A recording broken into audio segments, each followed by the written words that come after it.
Assalamualaikum warahmatullahi wabarakatuh. Waalaikumsalam warahmatullahi wabarakatuh. Kita melanjutkan cerita tarikh. Tarikh itu artinya sejarah ya, kisah. Terutama kita akan mengisahkan tentang tokoh-tokoh Islam zaman dulu tuh ya. Dan sampai sekarang juga dahsyat-dahsyat luar biasa. Dan kali ini saya akan bercerita tentang kisah kakek Nabi Muhammad ya. Rasulullah ya sallallahu alaihi wasallam, yaitu Abdul Muthalib, yang luar biasa. Semoga kita mendapatkan inspirasi dari cerita ini. Jadi memang keluarga ini memang berasal dari keluarga yang dermawan, terpandang di suku Quraisy ya. Inilah kisah para keturunan Muthalib ya, yang kemudian salah satu cucunya adalah Nabi Muhammad, yang manusia mulia yang sangat kita junjung tinggi. Ya, sekali lagi Abdul Muthalib inilah kakek dari Nabi Muhammad. Lahir di Yastrib. Yastrib itu sekarang menjadi Madinah. Dulu namanya Yastrib.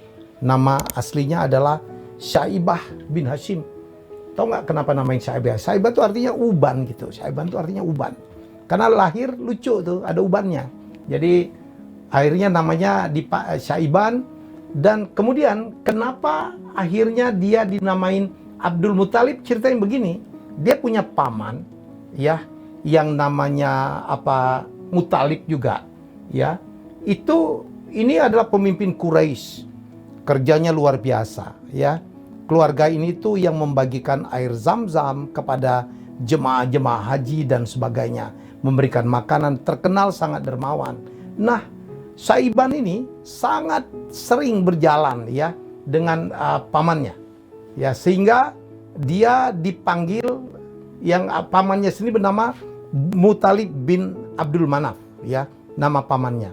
Dia berjalan berdua naik onta kemana-mana, dan orang pikir tuh penduduk Yastrib itu menganggap bahwa ini penduduk Mekah itu menganggap ini Syaiban ini adalah budaknya Muthalib.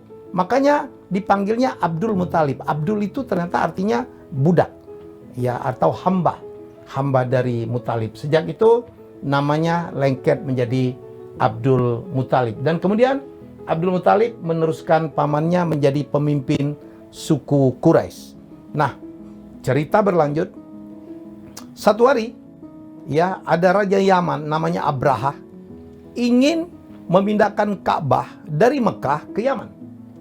Ya, dan tentu saja ini sesuatu yang sangat mengerikan juga, karena Abraha membawa pasukan gajah. Wah, terdok. Wah, itu sangat mengerikan. Dan sebelum masuk ke Mekah, ya, Abraha itu pasukannya mencuri 200 onta milik Abdul Muthalib. Marah dong Abdul Muthalib.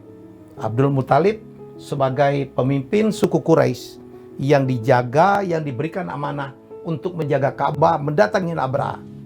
Hei Abraha, ya, apa kata Abraha? Abraha berpikir, ya, Abdul Muthalib akan melakukan perlawanan, protes, supaya Abraha itu membatalkan rencana Abraha, Raja Yaman, untuk memindahkan Ka'bah dari Mekah ke Yaman. Tapi tahu nggak? Ternyata Abdul Muthalib tidak ngomong tentang itu. Tidak ngomong tentang protes, melarang, mencegah Abraha untuk memindahkan Ka'bah. Dia tahu nggak ngomong apa? Kembaliin tuh 200 onta gue.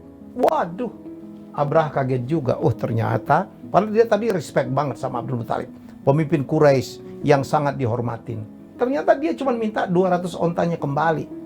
Aduh, cemen juga, kata Abraha pikir ya. Ya, cuman minta ontanya doang, tidak berjuang untuk mempertahankan Ka'bah ya. Akhirnya dikembali. Ya udah, ambil aja. Tapi Abrahanya itu merasa bahwa ternyata kepala suku Quraisy ini enggak seperti yang dia bayangkan ya. Tapi apa yang terjadi? Ini yang tidak pernah diduga oleh Abraha. Apa yang terjadi? 200 onta tadi sama Abdul Muthalib dikorbankan, disembelih ya, Dan ini dengan tujuan agar mendapatkan dukungan dari Allah untuk menyelamatkan Ka'bah. Jadi dia korbanin tuh. Ya, 200 unta tadi. Walaupun itu punya dia korbanin. Karena memang keluarga ini memang keluarga yang sangat dermawan. Ya, dari sejak pamannya, kakeknya dahulu. Dan apa yang terjadi, Allah pun akhirnya mengirimkan bantuannya, mengirimkan pertolongannya. Apa yang terjadi? Gajah-gajah itu sulit maju ke Mekah, mendekatin Ka'bah, dan kemudian muncullah burung-burung ababil. Burung ababil, bukan ABG agak labil ya.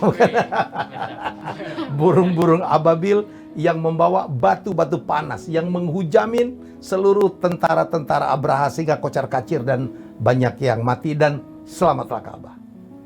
Dan sampai sekarang Ka'bah tidak dipindah ke Yaman, tetapi tetap berada di kota Mekah, di mana tujuan dari jemaah haji ya untuk orang umroh, orang haji hanya untuk ke rumah Allah, yaitu Baitullah, Ka'bah yang sekarang ada Mekah. Dan ini sekali lagi ada hubungannya dengan pengorbanan ya yang dilakukan oleh Abdul Muthalib.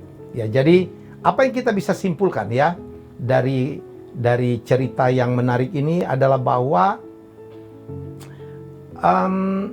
kita memang dituntut keikhlasan untuk berkorban, mengorbankan yang kita punya untuk menolong orang lain agar kita mendapatkan pahala, mendapatkan pertolongan ya dari Allah Subhanahu wa taala. Jadi itu yang kita ingin sampaikan. Semoga di bulan Ramadan ini kita meningkatkan sedekah kita, ya pengorbanan kita. Kalau berkorban itu ya berkorbanlah yang terbaik. Jangan barang-barang yang udah nggak kepake baru dikorban-korbanin, disumbangin. Jadi itu yang ingin saya sampaikan melalui cerita Tarikhpedia kali ini. Ya, kita semoga belajar banyak ya bahwa dari cerita Abdul Muthalib ya. Dan jangan lupa, mari kita kuatkan kembali silaturahim kita bersama CDR. Ramadan kembali kuat.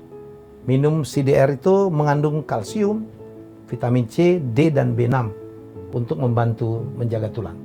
Ya, terutama untuk ya orang-orang seperti saya gitu ya, yang umur gitu, tulang. Tapi dari muda pun saya pikir kita bisa meminum CDR untuk menjaga tulang.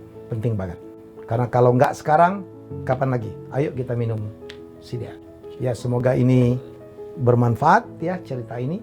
Dan mari kita meningkatkan korban kita, donasi kita, sumbangan kita, infak kita, agar kita mendapatkan pahala dari Allah Subhanahu wa taala. Assalamualaikum warahmatullahi wabarakatuh.